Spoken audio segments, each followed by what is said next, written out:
Welcome back, you filthy exiles. As I have been pulling through a lot of old videos that were up like 4 years ago. Basically, give players who have sort of logged into Path of Exile since, who may not have seen this stuff, a bit more of an idea of the information that is ticking around Path of Exile 2 that we'll likely be finding a lot out about in the next 30 days at Exilecon 2023. Anyway, as part of that, let's roll through and have a look at the skill system changes that we're looking at. And in this video, they talk about meta gems and how they'll interact.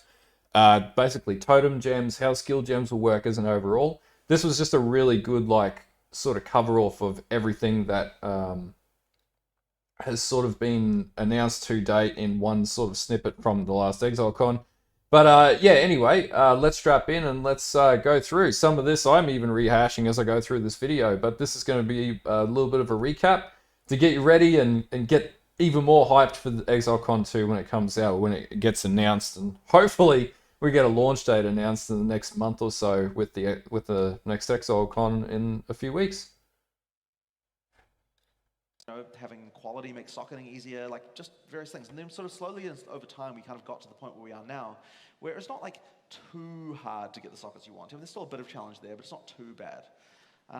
So we effectively made socket colors easy enough now that the old design goals have been long left behind. But what was sort of left over is this vestigial limb of the old way that it worked before. And that's really what we kind of wanted to address. So, I mean, for one thing, it's just really inconvenient having to shuffle all your gems around every time you want to equip a new item, right?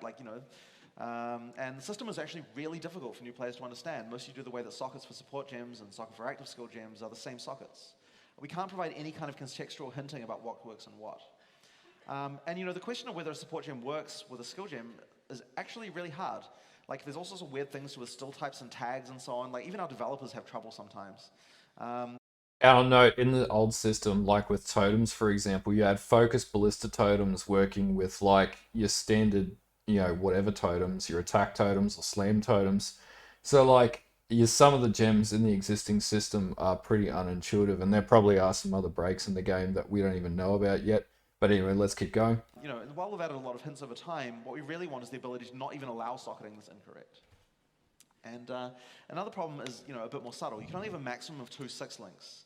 And many characters really only have one, if they're using a one-handed weapon. So this means there isn't really a huge amount of skill diversity on a single character. Like, you have a bunch of utility skills, but you've usually just got one primary skill, and that's something we wanted to improve as well. So, we set out to design a new system for Path of Exile 2, and I want to talk a little bit about the design goals that we had. So, number one is that it absolutely had to be as deep as the current Path of Exile skill system. We couldn't regress even a single little bit in the depth of our skill. So for anyone worried about basically are they going to dumb it down, make it simpler, from what we can see here, no, they're only going to be improving and adding to. System. We're known as the action RPG with the deep skill system. And I remember when we were in the keynote earlier and I said, hey, there's no sockets on the items, everyone in the audience is like, what? That was a big concern, right? So it's really important that it had to be just as deep. You can achieve everything you could do before in there as well. But at the same time, we also have to make sure that it's easier for new players to understand. So, we see a lot of new players that end up quitting. One of the things that you see on their characters, if you look at them, is that they've got their gems all set up wrong. You look at the characters and half the ones aren't working properly. They're not socketed with skills that they work correctly with, and they're just all over the place.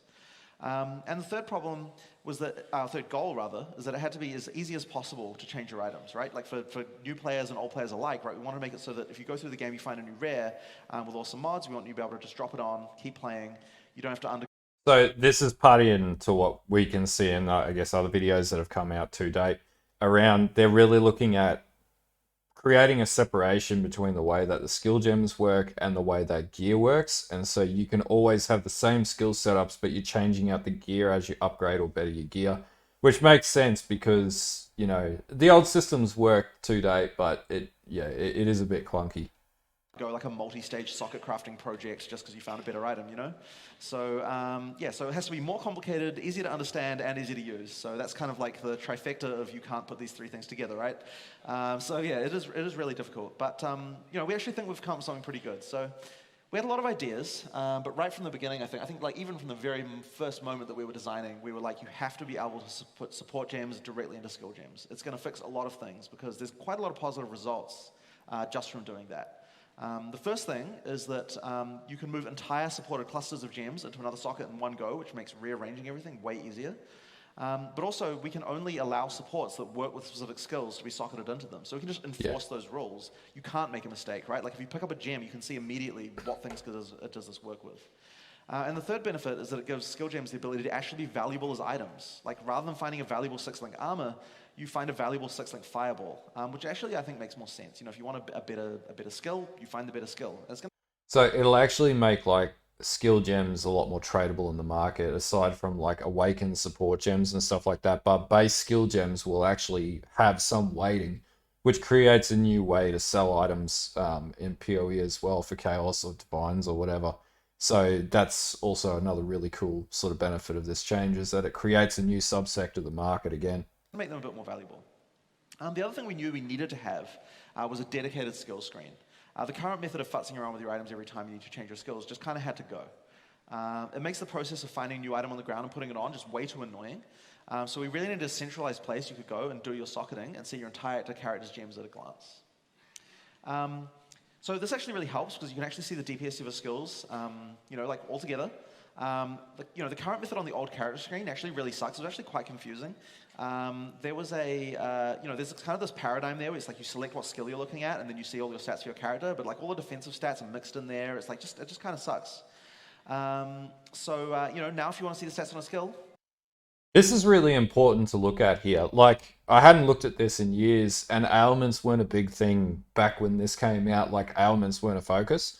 But now thinking on like how ailments work and how accuracy works, and I guess playing a lot more builds, and as well as the newer skills that have come out since, this actually makes so much more sense to have this separate screen, be it probably maybe a little less clunky, but we'll see what the new this was an initial UI. I would probably say this has changed a lot since, but definitely, like, if they can get these damage numbers right as well, this could actually help you tune your build a lot better with PoE and POB and stuff like that as well, so you could see where things are coming from. you just go to the skill screen and they're all laid out there for you, and then all your defensive stats are back on the character screen, which has got another bit of an upgrade, by the way.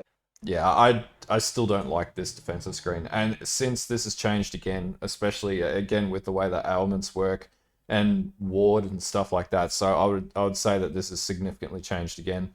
I don't really like the way this looks, and I hope at this stage they've changed it. They probably have changed it a hell of a lot since this point as well, considering like now dodge isn't really a thing anymore either.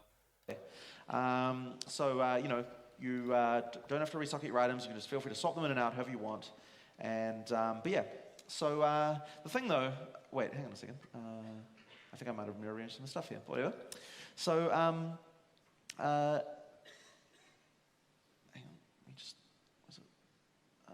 Okay, I don't know why there was some text there. Right. So we've got right.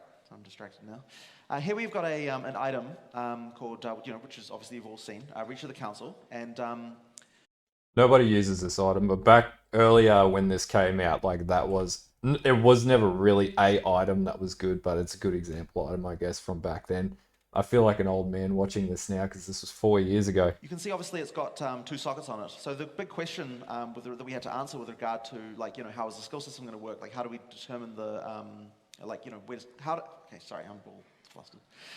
Okay, how does an item like Reach of the Council work, right? Like with the new skill system, if you're going to separate out the sockets.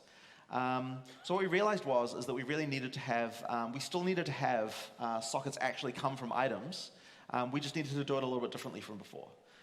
So then what we ended up with was something like this. So, it makes a lot more sense for items to drop with fixed, Jesus Christ, what is wrong with this thing? Oh, I understand now. I'm actually reading a slide ahead. This is the thing. Okay, right. I'm going to go all the way back. Sorry about this, guys. Okay. So, right. Okay, so you can change your items freely. Got that. But we still need to know, how do you get your primary sockets? Like, where do the various sockets that you get on your character actually come from? And so we went through a lot of different options to this, right? Like, do you get just a fixed number? Do you get them as you level up? Do you get them from the skill tree? But none of them really quite worked how we wanted. And that's when we realized that, we needed to solve this problem with items where a lot of them reference the sockets that are in them. So we actually need to make sure that the sockets are on the items after all. But it wouldn't really be very much good if you just, if the sockets were just random, because the problem is you just swap your item out, and then you would have to change your sockets anyway, because the colors would be different. So the thing that we realized is that we had to make it so that the items would have fixed sockets for each item class. So that is to say that if you find a bow, then that bow will always have 4 green sockets every time, unless you get to endgame and you modify them yourself. If it drops, then it's going to have 4 green sockets. For example, if you've got like a maul, that's going to have 2 red sockets and so on, right? So if you pick up an item and you like the look of it, you can always put it on. But with sockets coming from items again, things like socketed gems supported by level X whatever, they all work again due to that. And other mods that relate to things like triggering socketed skills and that kind of stuff, all of those things are work in the new system. And that solved a lot of the backwards compatibility problems that we had when we were designing. We were trying to work out how to design all this stuff. Now, of course, because support gems go into skill gems, we don't need nearly as many primary sockets as we did before. So we had to answer this question of how many sockets does the player actually have? So before, in the system, we had this sort of really nice, cute thing where you could trade off support gems and skill gems, right? We had the downsides before where you couldn't have so many 6 links. But one really nice thing was that if you look at things like auras, you could make this trade-off, right? Do you run a 4 link with just all 4 auras in it, unsupported completely? Do you put three auras, 1 support, in the middle one, or do you run 2 skills or 2 supports? You might do that occasionally. So it would really suck if wanting to run 4 auras meant you had to use 4 of your really limited primary sockets. So we knew that we needed to have some kind of way to bring this kind of trade-off back into the system. And the answer to that is meta gems. So basically, a meta gem kind of turns the whole support thing upside down. Normally you have... So I remember these from Exilecon, and I remember playing with these because you got really rudimentary level of sort of play around with this. This is interesting. This mod's now changed to, since it's mana reservation efficiency now and not mana reserved, but you get the notion. So basically, you put the gems within this one meta gem, and all the auras would receive the benefit from this one meta gem. Have active skills with sockets for the supports. A meta gem is kind of like a support that has sockets for actives. So going back to the aura example again. It's a Uno card reverse support gem, basically, for auras or other gems. We made a meta gem called Proficiency. And Proficiency is a meta skill that reduces the reservation cost of skills socketed into it. So with this, we actually have more options than we had before. Right? So here's a few sort of layouts. So the most obvious thing is obviously 5 auras in a Proficiency gem, right? It's effectively a whole bunch of auras in one single slot. One thing to note too, just bearing in mind here, right? So each of these are separated, right? So these are all different skills. So you could have, at this stage, and they'll cover off on it later in the video, you can have a lot of 6-link skills now moving forwards. But you can also support, you can put a lot more support gems in that. For example, I could run 4 auras, 1 support, 2 or 3 or 4. And because the meta skill is actually a skill, we also made it so you can cast all of the socketed auras in one go with a single keybind, which is pretty handy. So the basic idea is that we can make meta skills for all the cases where players want to make these kinds of trade-offs. So there's a lot of things like summoners and so on. There's all sorts of meta skills. And we've changed a large number of existing support. So one thing I see here is aura stacking. You could have 2 buttons that cast 12 auras if you can sustain it. Or if you're an aura bot, for example, or whatever, if you're in party play, this would be a huge time efficiency as opposed to having to go through on the keyboard. You could actually just hit 1 or 2 buttons and have all your auras pop. Ports into meta skills when it makes sense to do so. So for example, trigger gems cast on crit, it makes a lot of sense to be a meta skill. A single cast on crit setup is actually just a single gem that goes into your thing of 8 there. And you can socket attacks and spells into it, and of course any supports that you want as well. So there's also some new behavior on existing things that we can unlock as well with the system, which we're really happy with. So before I sort of explained a meta gem as sort of a backwards support gem, but actually the name meta gem comes from the idea that how I like to think of how it works is that a meta skill is a skill made of other skills. So I'm really interested to show you what happens on the totem support. So totem and ranged attack totem are meta skills now, and when you socket a totem with multiple active skills, you've created a single totem that you can use more than one skill. So check this out. This is a Blight Wither totem. We've got an AI in place so the totem will first curse each monster until every monster in its range is cursed, and then after that it will switch to its other skills. So all of the AI currently is just hard-coded, so curses happen first and other skills happen later. But we're actually planning on having more AI options that you can have. That's really interesting, and I hadn't even remembered that until I went through this video earlier. So we will be given potentially the option to calibrate the skills to work in a certain sequence based on how we want to play. So, for example, if you had like, some type of bomber skill where you need to cast a curse on, or oh god, I can't remember what I'm saying anymore. Hex blast or something like that, right? Where you need to curse enemies first, you could have it set up to auto trigger, so you could go in the sequence of how the skills work. You could have the hex hit and then the skill hit afterwards, or something of that nature, which means that there's potentially a shitload of new combinations. If this is the methodology they've taken from 4 years ago and they've expanded on this potential sort of idea, then who knows what we're going to be able to do with some of the new setups. Like, we'll be talking not just about the skill gems setups, the supports and whatever. We'll be talking about how the sequencing of the skills and the gems within the meta gems work, which I find really, like blessings, for example. They might have a meta gem for blessing, and then basically you could have all these auras that set up on sequence based on your mana recharge time or energy shield recharge time to then hit blessings one after another to do a certain sequence of damage. That's just one idea that comes to mind. That you can customize, like, what the totems do and when they cast what and so on. So, with this in mind, we were able to work out like how, like, once we've made all these sort of changes, worked out the whole meta skill concept, we were finally. So just one other thing too, if you're wondering like how the skill gems translate. So the items themselves, when I remember playing this, they had a certain number of skill gems in them that you could socket. And then from there, these sockets then extrapolate based on the skill gem itself. So the items still dictate generically how many skills you can have in them, i.e., if you've got a higher level item, you can fit more skills in it, so on and so on. And then the gem itself dictates the way that the colors work and everything else. So that's how that sort of works, if you're wondering how you get the skill into the build. Able to decide how many primary support gems your gear should have. And we landed on 8. So that's 2 each for your hand slots, or 4 if you're a two-hander. So eight. Let's just do like, the math here. 8 different active skills that you could have 6 linked at any point in time. If you just had like skills or whatever variations or combinations in between, or minions or whatever, you could have 8, which is huge. Like, the amount of power that could potentially come out of that is insurmountable. We don't even know what we could do with that yet. Like, that completely changes the way that we play the game as it is now, because we only have we can only have like 2 6 links tops, and that's giving up a shield for defense or whatever. So that's significant. That is, yeah, not to downplay how significant that is. That's big. 2 for your armor, 1 for your helmet, 1 for your gloves, 1 for your boots. And we looked at a lot of typical characters on, that you'd have online to sort of make sure that all of them that we had could sort of work with this, with the sort of 8 primary skill sort of limit there. And we found that it was in a really good place. So there's still trade-offs to make, but we really didn't want it to feel restrictive, like, oh, I just can't get the sockets I need. And with that in mind, we also have other options. So, for example, this is tabula rasa in 400, 3 white sockets. And a single extra socket is actually really valuable when you only have one. When you've got 8 primaries, having 1 extra is actually really valuable. But then there's also things like Prismatic Edge, which still has 3 sockets with 1 color. Then there's Unset Ring, which gives a white, it gives a single random colored socket as well. So there's actually a lot of options for getting more sockets if you need them, which we imagine will be the case for certain classes. You might have noticed that if there's only 1 socket on a helmet, and strength helmets have red sockets.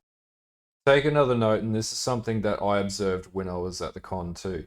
So notice how the gearing has changed as well. It's like D2, like OG types of gearing, like skull cap, tattered hood, rusted helm, because from my understanding, they're taking a different approach to when at the time, and I remember having conversations around this with people, they're taking an approach to PoE like OG D2 was back in the day, from a more like traditional gearing perspective, away from like Karui sort of gear and stuff like that. So this is one thing that I thought was really cool with the way that the gear's being set out, and I've got a video that I'm going to be working on that talks about this as well.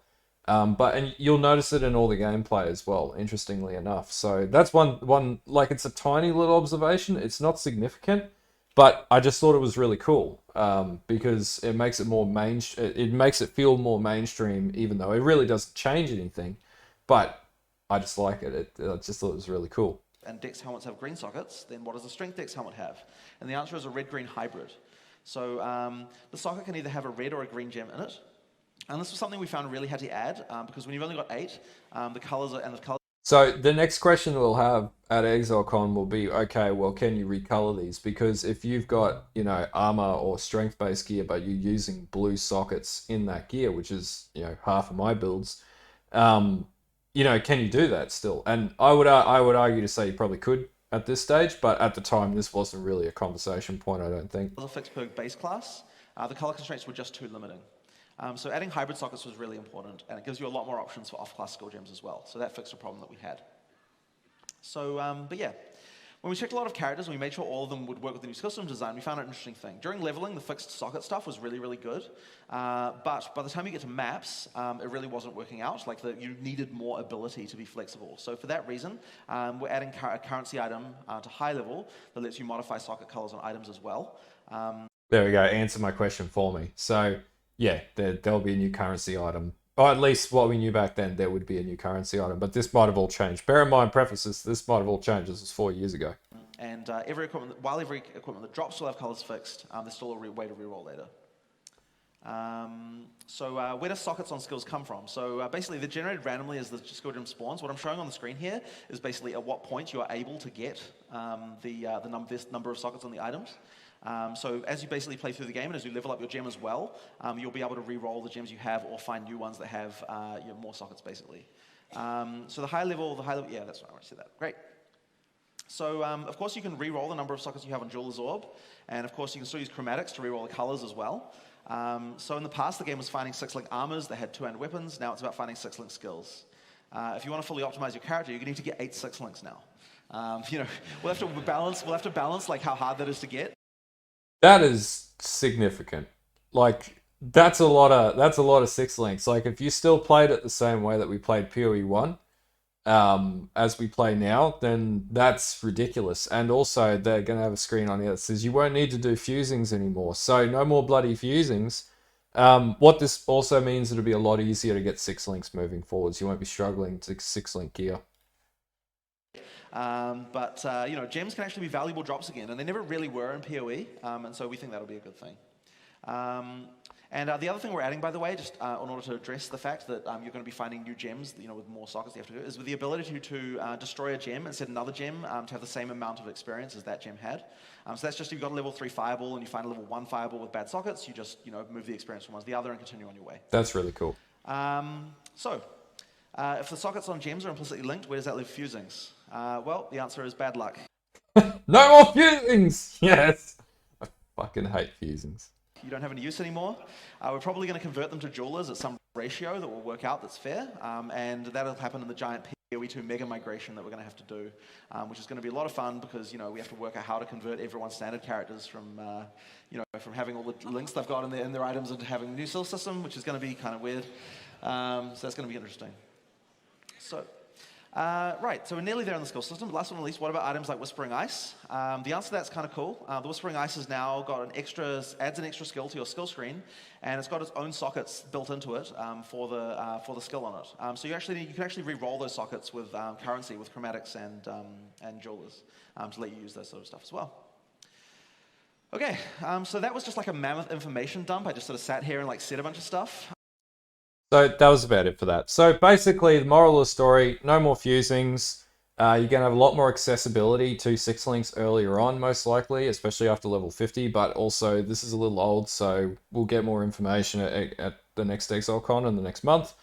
Yeah, overall, when I tried this at Exilecon, I thought it worked really well. It was pretty easy.